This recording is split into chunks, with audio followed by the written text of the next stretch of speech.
Thank you very much, Solomon. Deputy Ministers, Regina Schubert, Ambassador Rubin, with whom I go back decades. It was the time of Gorbachev we first started working together.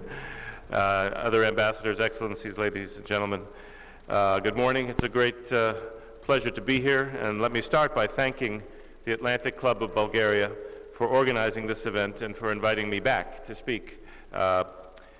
Congratulations on this, your 25th year. Your efforts in providing a forum for dialogue and discussion are very important, both in communicating what the Alliance is and does to the world at large, and in helping to shape our thinking. And I also want to acknowledge the contribution of Solomon Pasi to NATO in Bulgaria and in the region as a whole. Solomon, your tireless work in support of the Alliance and the transatlantic security agenda is well known. So thank you for all that you've done and for all that you continue to do. Ladies and gentlemen, today's conference addresses an issue of great importance to this country and the Alliance as a whole. The significance of the Black Sea region as a NATO frontier, as a crossroads between Europe, Asia, and the Middle East, as the site of several so-called frozen conflicts, and as a source and transit route for energy, means that what happens here is a key concern for NATO. As the Wales Summit Declaration rightly acknowledged 2 years ago, stability in the Black Sea region is an important component of Euro-Atlantic security. In contributing to your discussions today, I want to outline NATO's robust approach to Black Sea security. And in doing so, I will explore how the Alliance assesses the current strategic landscape and what NATO is doing to respond and what more we can do and should do. Let me first of all say that NATO takes a 360-degree approach to deterring threats and, if necessary, defending allies. Our situational awareness is comprehensive. We're alert to all potential threats from all directions, and our capacity to respond is the same. Experience has taught us that we cannot allow them to be anything less. In that context, we face a more complex array of challenges than we have for decades. International terrorism, hybrid warfare, threats to energy security, cyber attacks. These are issues which we know we must tackle urgently and robustly. Significantly, we face strategic threats from two different directions at the same time. On the one hand, a more aggressive Russia is challenging international law and the sovereignty of its neighbors, with its illegal annexation of Crimea and destabilization of eastern Ukraine. On the other hand, instability and violence on our southern doorstep risks spilling over into Allied territory in the form of terrorism and uncontrolled migration. Because of Bulgaria's location at the intersection of these two threats, I know they're of great concern to everyone here. And indeed, the Alliance benefits greatly from your insight and experience. NATO is very alert to these dangers, and we are responding accordingly. That was the rationale behind the design and implementation of NATO's Readiness Action Plan, adopted at the Wales Summit 2 years ago. It includes tripling the size of our NATO response force, which now numbers more than 40,000 troops, with a spearhead force able to move within days.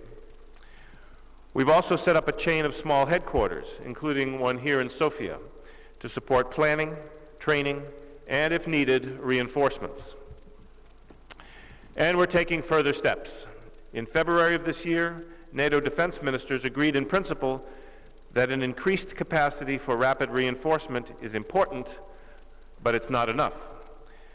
They concluded that we also need an enhanced forward presence in the east of the Alliance, a presence that will be multinational and rotational, a presence that will make it plain that crossing NATO's borders is not an option, whether it's with tanks or with little green men, and that any such action will be countered by allies from across Europe and North America.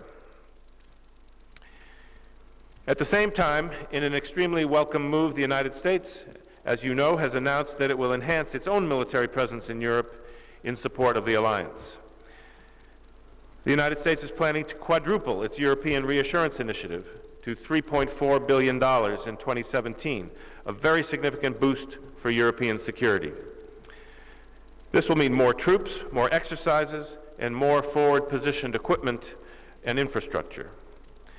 This provides a foundation on which I hope European allies will build to generate a truly multinational forward presence along NATO's eastern flank. Now, looking to the south, the tide of violence and instability along our southern borders, including the rise of terrorist groups like ISIL, and a refugee and migrant crisis of a scale not seen since World War II, also demands a response. We've already said that we will increase the presence of AWACS, early warning aircraft, over Turkey, and we will intensify intelligence, surveillance, and reconnaissance along Turkey's border with Syria. We're also stepping up efforts to project stability, as we call it, across the region as a whole. We will do this by expanding our efforts to build greater defense capacity through training, advising, and assisting local forces so that they are better able to secure their own countries and, where appropriate, to support or train others. This is something we're already doing for countries like Iraq, Jordan, and Tunisia. We're also stepping up our work with regional partners, such as the Gulf Cooperation Council. And we're exploring how we could work together on issues like counterterrorism, maritime security, and missile defense.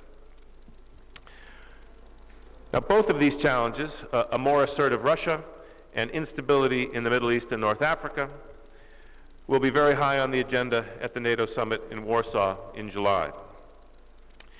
In Warsaw, the alliance will be making decisions which further strengthen our collective defense and deterrence. That will include, for example, defining the scope, scale, and composition of the enhanced forward presence on our eastern flank that I spoke of earlier, especially in the countries that are most exposed to a direct military threat. It will include ensuring that our nuclear deterrent is both credible and fit for purpose. I also expect allies to take steps to address challenges such as hybrid warfare and cyber attacks, and to restate NATO's commitment to Afghanistan. So that's the overall strategic picture and how we are responding, but we're not taking anything for granted. We cannot afford to be complacent. Russian actions are, of course, of paramount concern. The illegal annexation of Crimea, coupled with a major militarization on that occupied peninsula, including the modernization and enlargement of the Black Sea Fleet, have gravely destabilized the security landscape. At the same time, the Kremlin's underhanded involvement in the wider region, including in frozen conflicts in NATO's partner countries, Georgia and Moldova, threatens to prolong instability indefinitely. Of particular concern is Russia's basing of what's called anti-access and area denial, or A2AD, capabilities in Crimea. A2AD refers to the potential use of anti-ship and anti-aircraft weapons to impede the movement of NATO forces to reinforce Allied territory, if it were required. And it's something that we're devoting much effort to understanding and countering. Another significant concern is energy. By its annexation of Crimea, Russia has seized control of essential energy infrastructure, including 2 billion cubic meters of Ukrainian natural gas storage and access to subsea hydrocarbon resources in the Black Sea, potentially worth trillions of dollars. This seizure has dealt a severe blow to Ukraine's ambitions to become energy independent, and it has weakened the energy security of several other Black Sea states. The truth is that all NATO allies have a stake in the Black Sea being a region in which energy can be freely developed and transported. Now, I've so far presented a rather bleak picture. So the question is, how can and how should the alliance respond? We've already implemented a series of assurance measures for our Eastern allies, which also have an important deterrent effect. These include AWACS surveillance flights and the intensification of NATO maritime patrols in the Black Sea itself. And as part of the European Reassurance Initiative, the U.S. plans to expand its exercises and training with NATO allies and partners, and to augment pre-positioned equipment, including in both Bulgaria and Romania. The U.S. Marine Corps Black Sea Rotational Force, meanwhile, will maintain its presence close to Constanța in Romania, presenting an excellent opportunity for local and American forces to train together and to learn from each other. The basing of the Aegis Ashore missile defense system in Romania also contributes to overall regional security and stability. And it does not, by the way, pose any threat to Russia, but is designed to help protect European allies from ballistic missiles that could potentially be fired from the Middle East. Now, importantly, we continue to take a coherent and comprehensive approach to the security of the alliance. Russia's strategy in the Black Sea is part of a global effort to assert itself, an effort which stretches from the high Arctic to the deserts of Syria, and which threatens to challenge alliance unity as well as our territorial integrity. Our approach to deterrence and defense must be equally broad and far-reaching.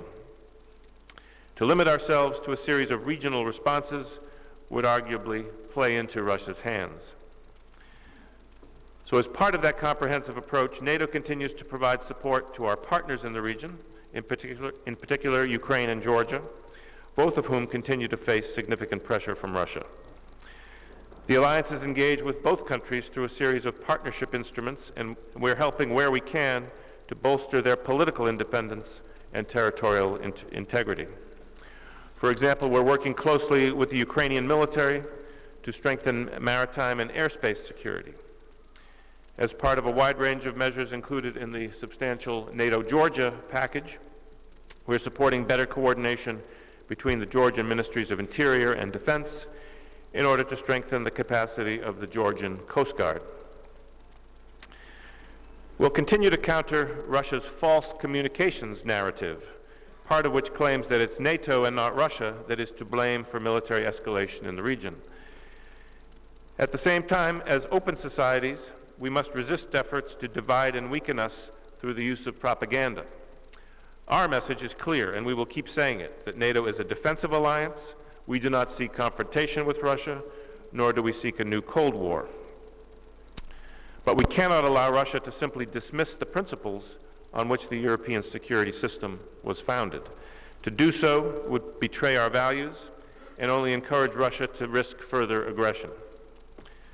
Our response, therefore, has two key elements: to strengthen our defense and deterrence, and to seek to engage in dialogue with Russia with a view to demonstrating that we're united and resolute, but also determined to reduce the risk of conflict through transparency and predictability.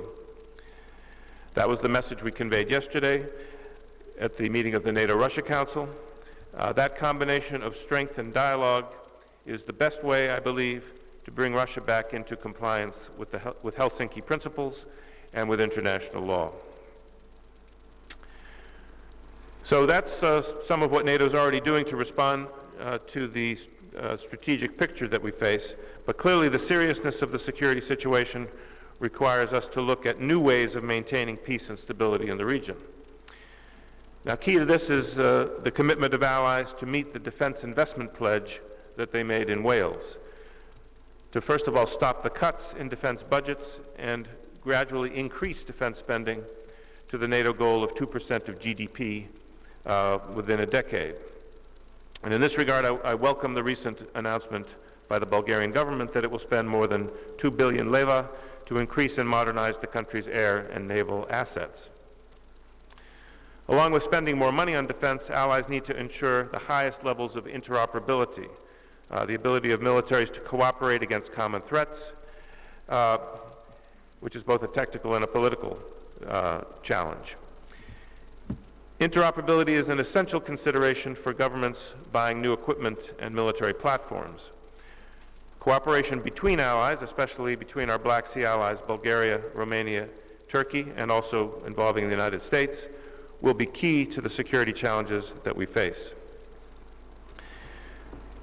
That cooperative approach applies equally to the way that we anticipate threats.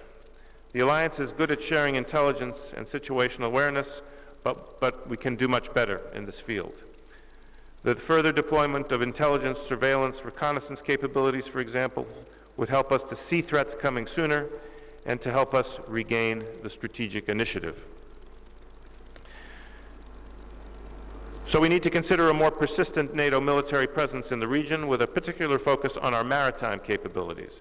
A presence which is robust, certainly, but also defensive in posture, rotational rather than permanent, and in compliance with the Montreux Convention. A presence which regulates and limits the transit of non-Black Sea warships through the Bosphorus and the Dardanelles. That's the Montreux Convention.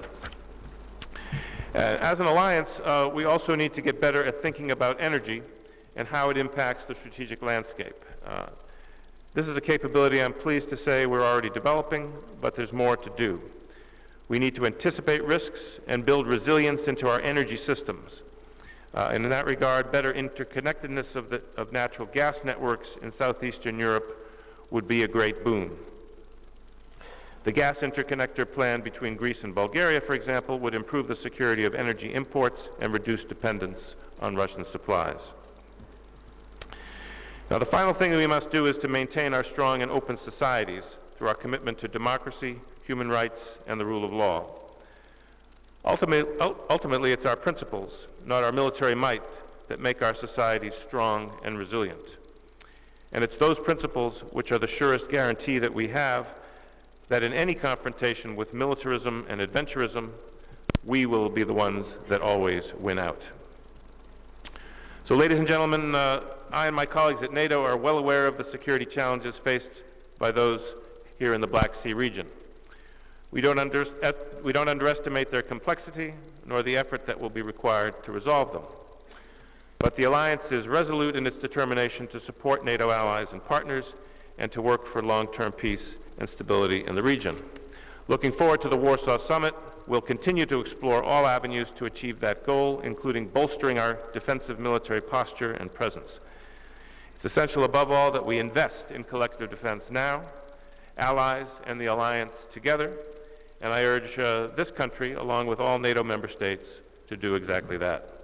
So thank you very much for your attention, and I look forward to answering your questions. Thank you.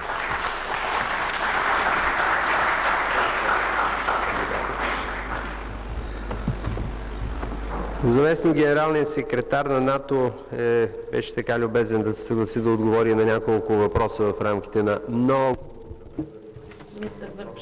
Mr. Vershbow, is ready to answer your questions, so you can now ask your questions.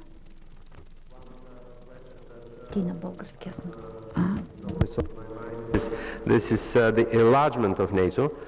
As I understand, it is not very much on the agenda, but I still continue to believe that the fact that in 2008, after the annexation of South Ossetia and Abkhazia, we did not invite Georgia to join NATO was a sort of encouragement for the next annexation of Crimea.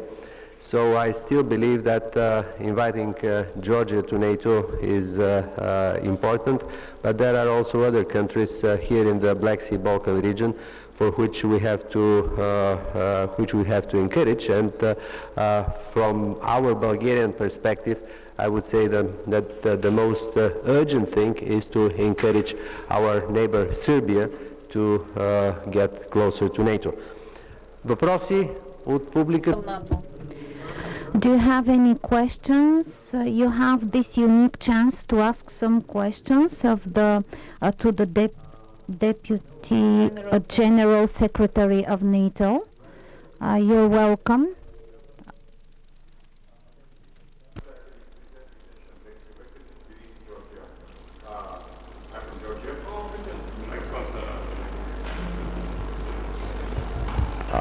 My name is Nika Chitadze. I represent International Black Sea University, Tbilisi, Georgia.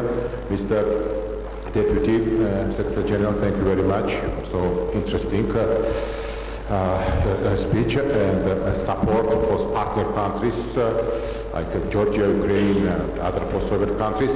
With your permission, I have a question related to the activation of NATO in the Black Sea region, especially the Black Sea equatory, because after the 9/11 events, we know that NATO started the anti-terrorist operation Active Endeavour in the Mediterranean Sea.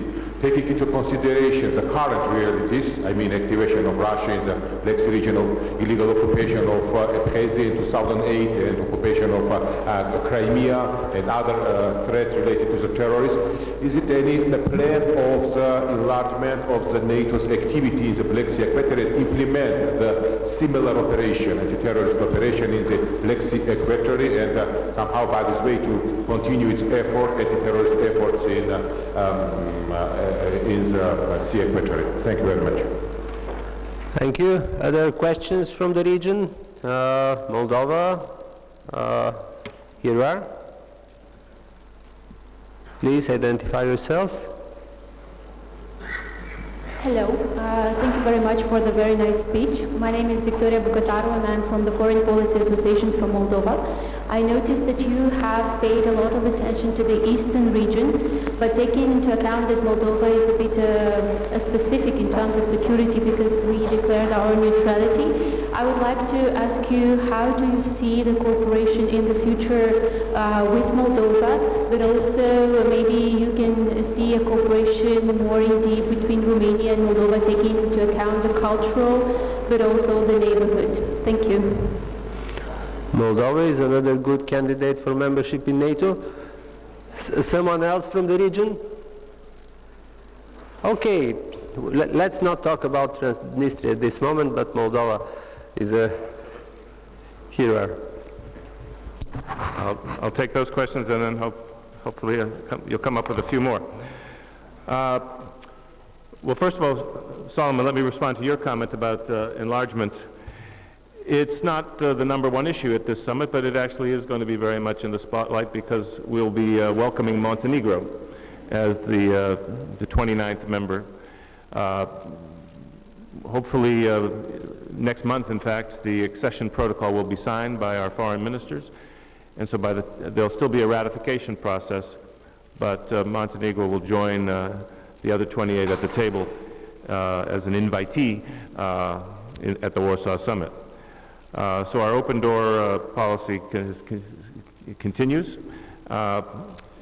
and not all countries with whom we are partners are aspiring to NATO membership. You mentioned Serbia. We have a very good and developing partnership with Serbia, even though they're not pursuing membership, but we want to make that an increasingly substantial relationship. And the same applies to Moldova, which does indeed have neutrality as a point in its constitution.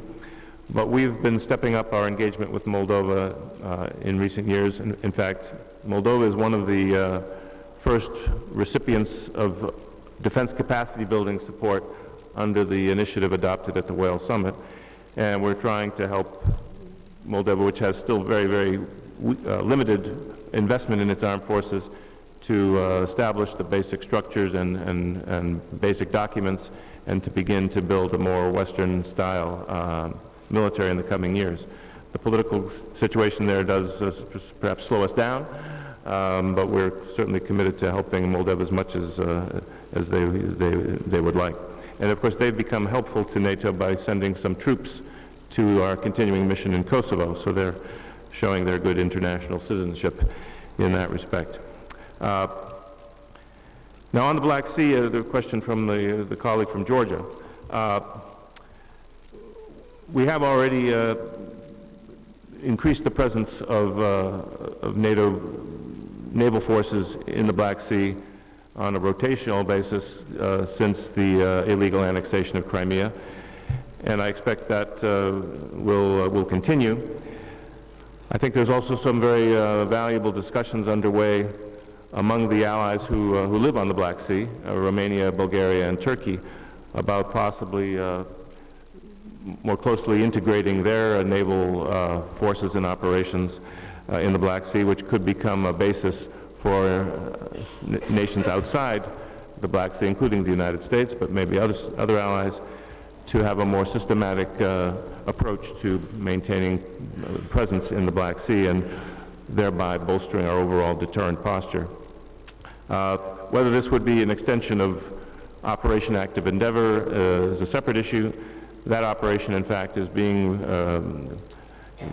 re-examined and with a possibility of broadening its focus beyond just counterterrorism to more general maintenance of maritime security and maritime situational awareness. But that could be also a similar approach that could be taken in the Black Sea. But I think the initiative should come from the states in the region first and foremost. But I'm hoping that by the time of the Warsaw Summit there will be something substantial that can represent an enhanced NATO presence in the Black Sea to go hand in hand with the enhanced ground presence that will be developing, especially, as I said, in the countries most at risk, the Baltic states and Poland in particular. Thank you. Thank you. Въпроси от залата има ли? Защото... Sandra, do you have analysis in NATO on how would potential exit of UK from EU affect our common security arrangements? We see that President Obama will be openly participate in the campaign for UK to stay in the EU, which is a wonderful precedent in international relations. And I very much want to see how he will campaign for that, because we need UK in EU, but I'm very much interested to see what is the analysis coming from NATO. За последен въпрос, ако има думата, дигайте бързо ръка, че времето тече. Time is running out. If you have one more last question.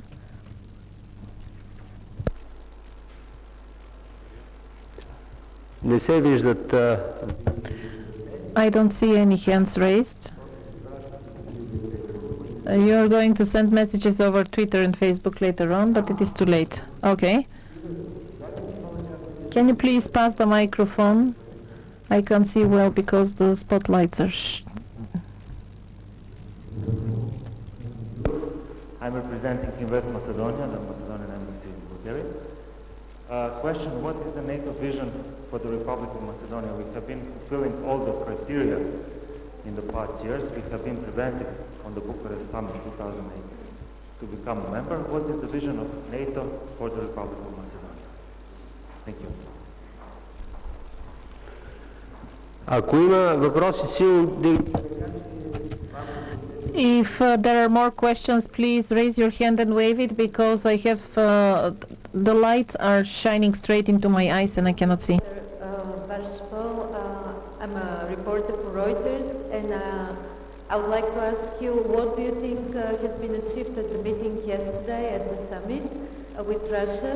And also, if you can give us a little bit more in detail, what is the troop presence likely to be in Eastern Europe to deter Russia? Thank you. And in addition to that question, I would add we had yesterday the beginning of the resuming of the work of the NATO-Russia Council, but how do you see it from inside? Is it operational body or just a protocol meeting? Okay. Well, first, I'm not going to get too deeply into the question about the British referendum. Like all of us here, I'm sure we're very interested in what will come out of President Obama's discussions. But obviously, NATO and the EU are separate institutions, and the UK was a founding member of NATO going back to 1949. But I would note that, I didn't mention this in my speech, but one of the most important things we're pursuing these days is to try to strengthen the cooperation between NATO and the European Union, especially in some areas where we have different areas of expertise, different tools to bring to bear. This applies especially to our strategy for countering the so-called hybrid warfare, where a lot of the threats relate to internal security, to domestic civilian infrastructure that could be subject to attack or subversion, internal security, border security, cyber security, of course, is both a military and a civilian thing. So we're trying to come up with a combined approach between a strong NATO and a strong EU. And the UK has been very much an activist in this debate, so I see value in a strong EU being a partner for NATO on these issues, on stabilizing the Middle East, North Africa. There's many areas where a strong EU benefits NATO. So I'll limit my remarks to that. On the other questions, we start with the NATO's vision for the former Yugoslav Republic of Macedonia. They did indeed meet all the conditions for NATO membership, and were even given an invitation of a kind in 2008, but with one well-known condition, that their actual accession would depend on a mutually agreeable resolution of the name issue with Greece. Sadly, continuing diplomatic efforts since that time have not produced any result.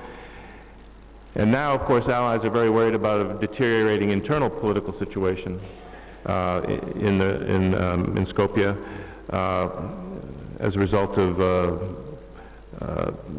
serious rifts between the ruling party and the opposition, questions that relate to the strength of the rule of law and judicial institutions in that country. And so I think the focus now must be on restoring stability, restoring the integrity of the political process, so that focus can shift back to Macedonia's Euro-Atlantic integration. That's where we still would like to go. We would like to have a 30th seat at the table for Skopje, but right now our biggest worries are the internal difficulties there.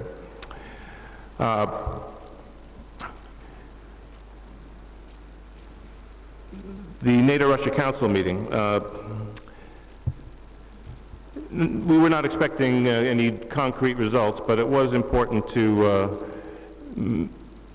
maintain our dialogue with Russia because of the difficulties that we have in the relationship, especially since their aggression against Ukraine 2 years ago.